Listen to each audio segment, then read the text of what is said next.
घराच्या आजूबाजूला कुठं कचरा राहू देऊ नका, नळे राहू देऊ नका, दरवाजाला कुठं चांदी राहू देऊ नका, जेणेकरून असे जनावर कुठले मध्ये घुसणार नाही. नमस्कार मित्रांनो, परत एकदा स्वागत आहे सर्वांचं आपल्या यूट्यूब चॅनलमध्ये. आज आपण आलो आहे पांगराडोळे रोडला, तालुका लोणार, जिल्हा बुलढाणा. नागरे सर यांच्या शेतातील गोठ्यावर इथे एक साप दिसलाय. सापाला रेस्क्यू करण्यासाठी आपण आलो आहोत. पुढे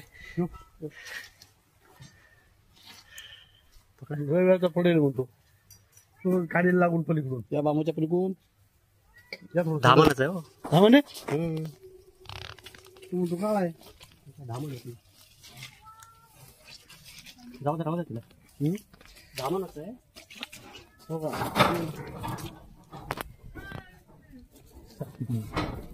धामण बिन विषय असते का?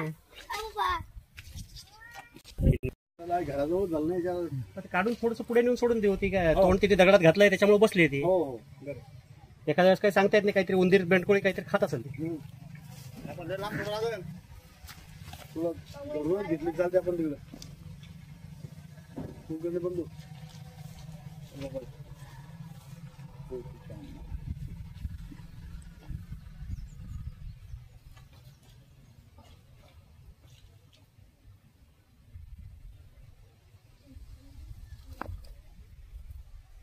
बेंडकोळी खाते. हो का?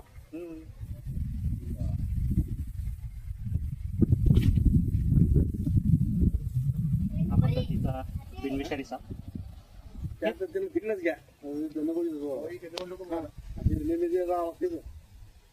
लहान लहान लेकर. कसं आहे दादा, हा साप बिनविषारी आहे. हो ना? ठीक आहे, हा पकडून नेला इथून. इथले उंदर, इथल्या बेंडकोळ्या खायला दुसरा साप येणार. मग तो जर विषारी असला तर ते परवडेल का आपल्याला? नाही पता भेवत वाटत अशाचं. अहो, भेव वाटू देऊ नका ना. मी तेच सांगू लागलो ना तुम्हाला. आता माझ्या हातात साप काही करू लागला का? मग ह्याच्यावरून थोडासा अंदाजा घ्या तुम्ही.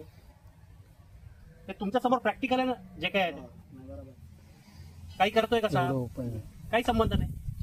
काळजी घेणं फक्त आपलं महत्वाचं आहे. आता ते सगळ्यात महत्वाची गोष्ट म्हणजे तुमच्या पायात जे गमबूट आहेत हे असे बुट घालायला पाहिजेत, जेणेकरून आता साप समोर असल्यावर कधीच चावत नाही. मी तिथे होतो ते बांबू हरागोला म्हणून लागतो. तेच म्हणालो मी. त्याच्या अंगावर जर पाय दिला तर कुठलाही साप चावतोच. मग तो विषारी असो का बिनविषारी असो.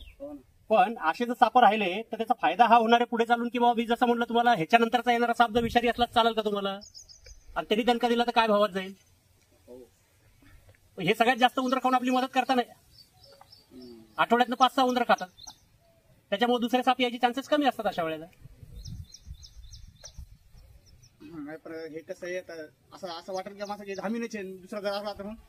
अहो, तुम्हाला काही करायचं नाही त्याला. जर तुमच्या ह्याच्यामध्ये जर आला तर मला सांगा, मी परत येणार ना साप पकडायला. पण हे साप राहू द्या, हे तुमच्यासाठी चांगले आहेत, तुमच्या भल्यासाठी सांगू लागलो मी. बरं ठीक आहे. एवढं मोठं ओपन आहे. कारण साधी गोष्ट असते दादा, एक साप पकडून गेला की तिथले उंदर खायला दुसरा साप येणार. मग आपल्याला जेव्हा माहिती ही धामण आहे, हिचा आपल्याला काही त्रास नाही. आता ती तिथं खाली तोंड घातलेलं होतं, त्याच्यामुळे तिचं तुमच्याकडे लक्ष गेलं नाही. तर माणसाची चावल लागली की लगेच पळून जाते, थांबतच नाही धामण. आणि दुसरा साप जर तुमच्या मध्ये आला तर मला सांगा, मी आहे जण परत पकडायला येणारच. त्याच्यामुळे हे राहू द्या साप. अहो मावशी, लेकरं हिंडतात, लेकरं शेतात फिरतात का? बाई ते सांगतात बरोबर आहे. बरोबर.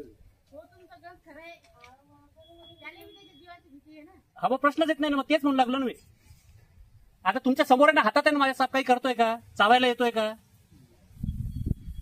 काहीच नाही. चावायचा प्रयत्न तरी करतोय का तो? मग ह्या गोष्टीचा थोडासा विचार करा ना तुम्ही.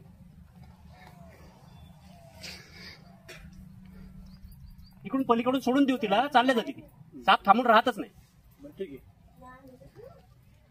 त्यांचा कन्सर्न घेतलाय, सांगितलेली माहिती त्यांनाही व्यवस्थित पटली आहे. त्याच्यामुळे या सापाला इथेच आपण बाजूला धुऱ्यावर सोडून देतोय.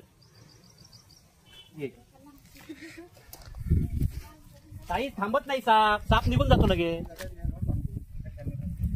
आता ह्याच्या आधी कितीकदा येऊन गेला असेल तुम्हाला पत्ता नाही त्याचा.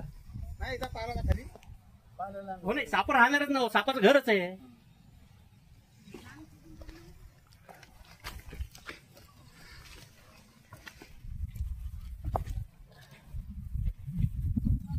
व्यवस्थित समुपदेशन करून, व्यवस्थित सगळी माहिती देऊन त्या सापाला त्याच्या राहत्या घरातच इथे सोडून दिलंय.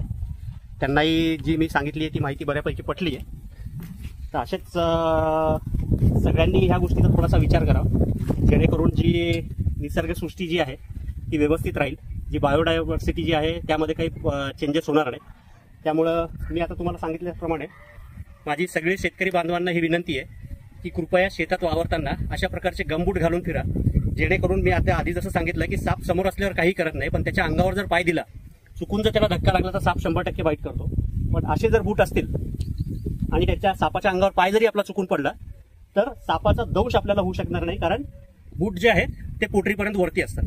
त्याच्यामुळे ह्या सगळ्या गोष्टींची व्यवस्थित काळजी घ्या. घराच्या आजूबाजूला कुठं कचरा राहू देऊ नका, नळे राहू देऊ नका, दरवाजाला कुठं चांदी राहू देऊ नका, जेणेकरून असे जनावर कुठले मध्ये घुसणार नाही. ठीक आहे. किती वेळा पूर्वी दिसला तुम्हाला? 10 मिनिटं झाले बघितलं. काही केलं का त्यांनी? माझ्या हातात होतं तेव्हाही काही केलं का? तर ही जी भीती आहे ना, ही भीती थोडीशी तुमची सुद्धा कमी झाली पाहिजे. त्याच्यामुळे तुम्हाला हे सगळं सांगू लागतो.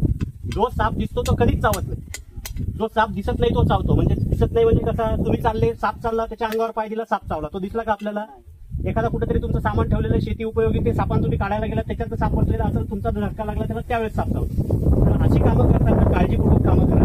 कुठलंही सामान काढायच्या ऐवजी आधी थोडंसं आधी हलवून घ्यायचं त्याला, जेणेकरून त्यात जर काही बसलेलं असेल तर ते आपल्याला इशारा देतं. ठीक आहे. आणि एवढ्यावर जर तुमच्या राहत्या घरात जर साप जर दिसला तर कधीही फोन करा, आम्ही त्याच्यासाठी आहोत. ठीक आहे. धन्यवाद.